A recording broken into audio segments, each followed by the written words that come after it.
नमस्कार. आज आपण एका अशा संताची कहाणी ऐकणार आहोत ज्यांनी लोकांना सांगितलं की देव दगडात नाही, देव माणसात आहे. एक असे समाजसुधारक ज्यांचं सगळ्यात मोठं शस्त्र होतं एक साधा झाडू. जरा डोळ्यासमोर चित्र उभं करा. एका संताचं ज्याच्या हातात वीणा किंवा जपमाळ नाहीये, तर एक खराटा आहे. हेच होते संत गाडगे महाराज. आणि हो, त्यांचा हा खराटा फक्त रस्त्यावरचा केर कचरा साफ करत नव्हता, तर समाजाच्या डोक्यात खोलवर बसलेली अज्ञान, अंधश्रद्धा आणि विषमतेची घाण साफ करत होता. पण मग कोण होते हे खराटाधारी क्रांतिकारक आणि त्यांच्या मनात हा सगळा बदल घडवण्याची ज्योत पेटली तरी कशी? चला थोडं जाणून घेऊया. त्यांचं मूळ नाव होतं डेबूजी. पण गंमत बघा, एखाद्याची ओळख त्याच्या जन्माच्या नावानं नाही, तर तो सोबत बाळगत असलेल्या साध्या-सुध्या वस्तूंनी व्हावी. तेच झालं गाडगे महाराजांच्या बाबतीत. लोक त्यांच्या अंगावरच्या फाटलेल्या गोधडीमुळे त्यांना गोधळे महाराज म्हणू लागले. पण त्यांचं नाव कायमचं लक्षात राहिलं ते त्यांच्या हातातल्या मातीच्या खापरामुळे, म्हणजेच गाडग्यामुळे. या साध्या वस्तूंनीच खरं तर त्यांची क्रांतिकारी ओळख तयार केली. तुम्ही विचार करा, समाजातलं दुःख पाहून एखाद्याचं मन इतकं हेलावून जावं की त्यानं सगळ्यात मोठा त्याग करावा, स्वतःच्या घराचा, कुटुंबाचा. 1 फेब्रुवारी 1905 रोजी डेबूजींनी नेमकं हेच केलं. त्यांनी घरादारावर, परिवारावर पाणी सोडलं. कशासाठी? स्वतःच्या लाभासाठी नाही, तर समाजाच्या जखमा भरण्यासाठी. ही फक्त एक घटना नव्हती, तर पुढची 50 वर्ष चालणाऱ्या एका अखंड सेवा यज्ञाची सुरुवात होती. पण ते ज्या समाजात उतरले होते, ते जग नेमकं होतं तरी कसं? अशा कोणत्या साखळ्या होत्या ज्यात समाज अडकला होता आणि ज्या तोडण्यासाठी महाराज निघाले होते? त्यांना दिसला कर्जाच्या खाईत पार बुडालेला शेतकरी, जो सावकाराचा गुलाम बनला होता. त्यांना दिसली श्रद्धेच्या नावाखाली होणारी मुक्या प्राण्यांची निर्दयी कत्तल. आणि सगळ्यात भयानक म्हणजे माणसामाणसात फूट पाडणारं अस्पृश्यतेचं विष, जे समाजाच्या नसानसात भिनलं होतं. हे चित्र बदलायचंच असा त्यांनी निश्चय केला. आता या सगळ्या समस्यांवर उपाय म्हणून त्यांनी काही मोठा ग्रंथ नाही लिहिला किंवा मठ स्थापन केला नाही. त्यांचा मार्ग होता अगदी साधा, सरळ आणि क्रांतिकारी. तो म्हणजे आधी कृती आणि मग कीर्तन. हे खूप महत्वाचं आहे बघा.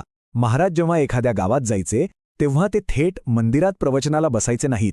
त्यांचं पहिलं काम असायचं हातात खराटा घेऊन अख्खं गाव स्वच्छ करणं. आणि ही काही फक्त स्वच्छता मोहीम नव्हती, तर एक जबरदस्त संदेश होता.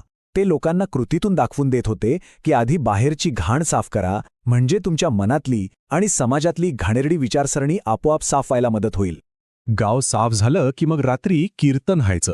पण त्यांचं कीर्तन म्हणजे काही उपदेशांचे डोस नव्हते, तर लोकांच्या डोक्याला विचार करायला लावणारे थेट प्रश्न होते.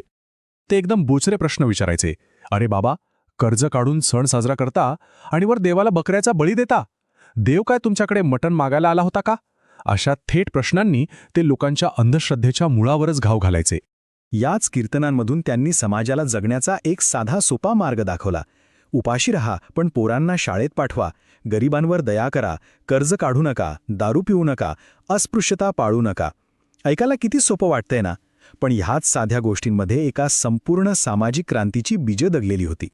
गाडगे महाराजांनी फक्त उपदेशच केला नाही, तर त्यांनी जे काही सांगितलं ते आयुष्यभर स्वतः करून दाखवलं. त्यांनी देव दगडात नाही, तर भुकेल्या, तहानलेल्या आणि गरजू माणसांमध्ये शोधला. खरं तर हेच त्यांच्या संपूर्ण आयुष्याचं सार होतं.